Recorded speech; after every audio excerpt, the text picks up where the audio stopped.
Принцип номер 8 за успех според Уорън Бъфет. Никога не инвестирайте взети на заем пари. Когато инвестирате, използвайте собствените си средства. Бъфет нарича лудост купуването на ценни книжа с пари на заем. Според него негативите, ако изгубим, далеч надвишават позитивите, ако спечелим. Лудост е да рискувате това, което имате и от което имате нужда, за нещо, от което всъщност нямате нужда, казва той. Дори да удвоите богатството си, няма да станете кой знае колко по-щастливи.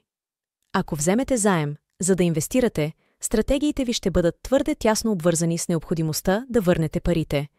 Някои инвестиции изискват дългосрочно планиране и поддържане на растеж, което е трудно с висящ дълг.